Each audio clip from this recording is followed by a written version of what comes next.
His hand was already under her skirt when she began pleading for him to stop.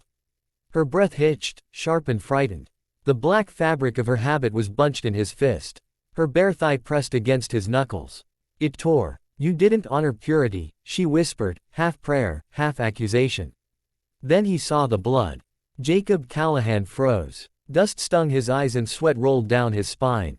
From a distance, it would have looked sinful. A rancher on his knees beside a nun, her skirts raised, her body trembling in the scorching summer sun. If anyone arrived, there would be no way to explain it. He forced himself to focus. His hand was caught between torn cloth and wounded skin, fingers pressed just above a jagged cut on her calf. Blood seeped into the dust. If he didn't act carefully, she could lose her leg, or worse, her life. He swallowed hard and concentrated on the wound, not on her pale skin or the tremor of her hip. "Listen to me, sister," he said. "If I don't free this fabric, it will rip worse when you try to stand." Her fingers clawed at the dirt, rosary beads clinking softly. The trail told the story: a shattered wheel scar, wood splinters, an overturned barrel, and Sister Elena Maris thrown like cargo into the Cimarron cutoff, hours from Dodge City. Jacob had ridden up thinking she was dead. Then he saw the faint rise and fall of her chest. He drew his knife and carefully slid the blade between the bloodied cloth and her skin. With a hard pull, the fabric gave a brutal rip. She woke, wild-eyed, accusing. It ripped. "You didn't honor purity." He pulled back, fingers slick with her blood, heart pounding like a guilty man caught in the act. "All right, sister. We're getting you out of this," he said. He could have ridden off, leaving her to the trail, and no one would have blamed him. Instead, he slid an arm under her shoulders, careful of her injured leg, and carried her to his horse. Settling her sideways in the saddle, cheek against his chest, he began the slow ride toward Dodge City. By the time they reached town, the story already looked bad. A dusty rancher with a half-naked nun leaning against him, her habit torn and streaked with dirt. People stared. Jacob guided her straight to the doctor, answering questions with short, careful words. Inside, the town doctor cleaned and bandaged her leg, calling it a miracle she had not bled out. Sister Elena watched Jacob, unsure if he was her rescuer or just the first man to stumble into her danger. Outside the saloon, whispers spread fast. A woman of God, a ripped habit, and a lonely rancher, everyone had their story. Meanwhile, two men in the corner listened closely. Cole Maddox and Jeb Coulter. They weren't strangers, they knew her, and they had plans.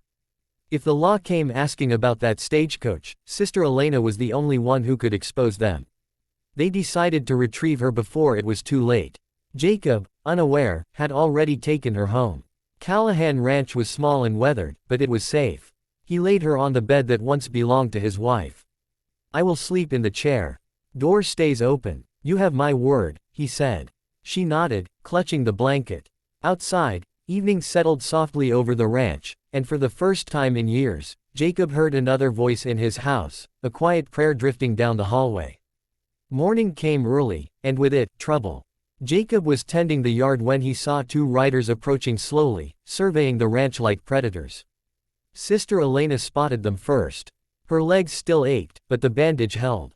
She recognized the men from the trail, the ones who had robbed the coach. Jacob stepped forward, placing himself between them and Elena. "I found a woman on the trail a day back. Stagecoach wreck, no driver, no passengers. Just her." Cole tipped his hat. "Little thing in black. Belongs to the church. Fell off a coach. You haven't seen anyone like that, have you?" Jacob's instincts told him the lie immediately. He moved closer to the porch.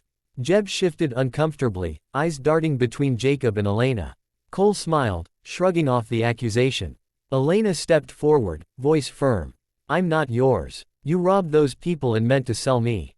Cold hate flashed in Cole's eyes, then vanished into a lazy chuckle.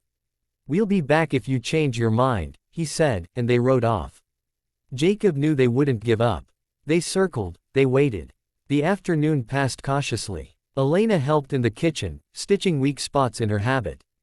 Their conversation was quiet, almost fragile. "Why did you leave your old life?" she asked. Jacob poured coffee. "Lost my wife, lost my boys, army took the rest. Out here, it's just me and the cattle and whatever God has not taken yet." A connection grew between them, heavy and unspoken.